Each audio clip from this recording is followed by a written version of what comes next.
दुग्ध पान करने की कौन क्लास देता, दूध कैसे पीना चाहिए कौन सिखाता उसे, रोना कौन सिखाता उसे। वो सब इसलिए कर रहा है क्योंकि उसे पूर्व कई जन्मों का अभ्यास है।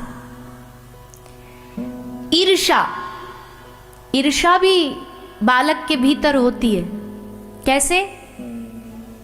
उसके सामने उसकी मैया किसी और बालक को ले ले, फिर देखो हाय तौबा मचा देगा।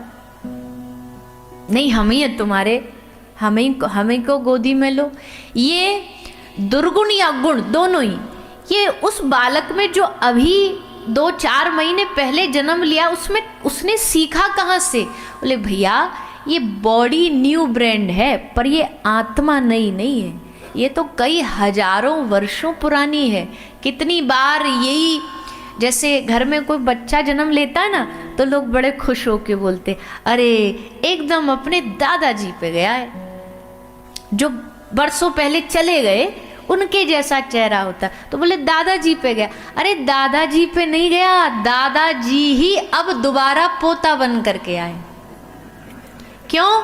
क्योंकि जाते समय उनके मन में ये भाव था रे राम राम हमें नहीं जाना, दुनिया छोड़े, हमें यही रहना। ठाकुर जी बोले ले तू दोबारा वहीं चला जा। अब वो पोता बन के आ गया। ये खेल है, ये उलट पुलट आगे पीछे ऐसे ही चलता रहता है। ये खेल है, ये खेल ही तो माया है। भगवान ने ऐसा सुंदर खेल रचाया जिसको समझना बुद्धि के परे।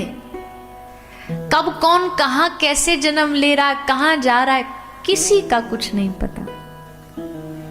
पर भैया स्वयं की वास्तविक खोज करना ही सत्संग का मूल अर्थ है। कौन है हम? हमारे सारे पहचान पत्र नकली हैं, सब छूट जाते हैं, पर हमारी सबसे बड़ी पहचान क्या है?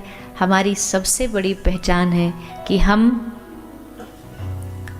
भगवान के दास हैं, हम उनके आश्रित हैं, हम उनसे प्रकट हुए हैं। इसलिए उस पहचान को जानवाने के लिए ही सत्संग, भागवत, राम कथा, कृष्ण कथा, प्रवचन ये सब सुनना चाहिए। आदमी ये शीशी है, ये पेट में, हमारी अपनी आंख हमें कभी नहीं देख सकती।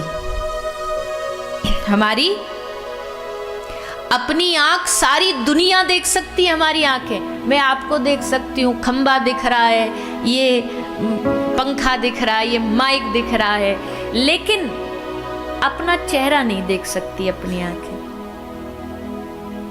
अपना चेहरा देखने के लिए क्या करना पड़ेगा? हाँ, मैं आपसे बीच बीच में प्रश्न करूंगी, वो इसलिए करूंगी क्योंकि एक तो सुबह का सत्र है, ठंडी वैसे पड़ रही है, तो ऐसे में नींद बड़ी बढ़िया आती है। एक तो सुबह सुबह ला के बिठा दिए कथा करने, ऐसे मन सोच रहा होगा क्या बढ़िया नींद आ रही थी, आ गए यहाँ कथा में। सुबह वाली कथा बड़ी खतरनाक होती है,